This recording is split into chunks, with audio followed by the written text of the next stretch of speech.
Welcome dear students. Today we will learn about elapsed time. Emily had soccer practice after school today. The green clock shows what time practice began. The yellow clock shows what time it ended.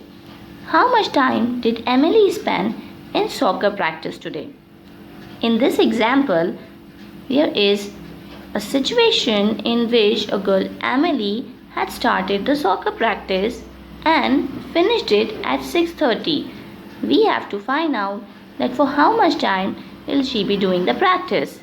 In such examples, we have to find out the duration of an activity.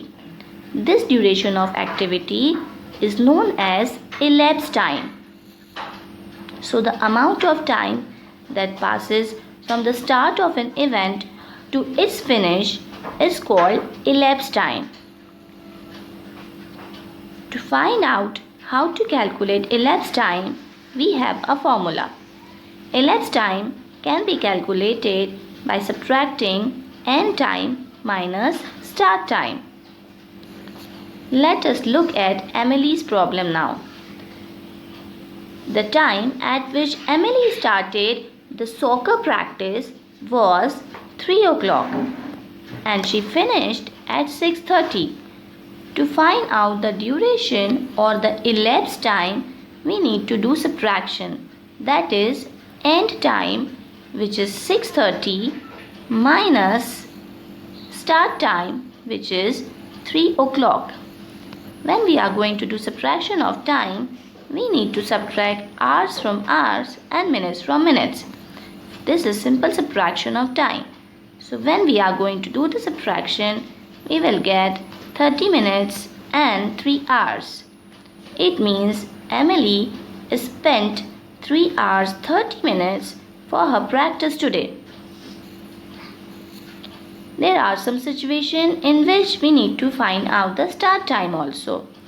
For example, Tina went to a park and she has done her activities in 2 hours.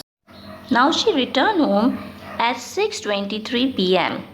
We have to calculate that at what time she went to the park. In this situation, we have to find out the start time, and start time calculated by using the formula end time minus elapsed time. Here end time is 6:23 and elapsed time is 2 hours. And to find out the start time, we need to do subtraction. That is end time, that is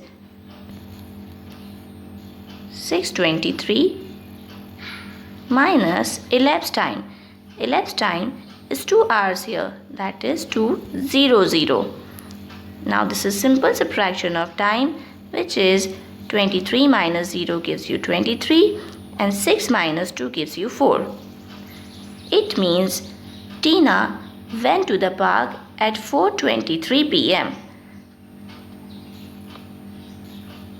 There are some situations when we have to calculate end time also. For example, Sumit started reading a book at 6:20 p.m. and he completed his reading in 1 hour and 10 minutes. We have to find out that at what time he finished reading. For this, we have to calculate the end time, and for this, end time can be calculated as the start time plus elapsed time. It means we have to add 6:20 plus 1 hour 10 minutes. Again, this is simple addition of time. So this is 6 hours plus 1 hour gives you 7 hours, and 20 minutes plus 10 minutes give you 30 minutes. It means Sumit finished reading his book at 7:30 p.m. So there are many such examples in which in some questions you will be asked to calculate the elapsed time or the start time or the end time. For example, you started an activity at 3 o'clock and finished at 4:30. So to calculate the elapsed time, we have to do 4:30 minus 3. That is 1 hour 30 minutes. So children, we have discussed many examples to find out elapsed time, start time and end time today.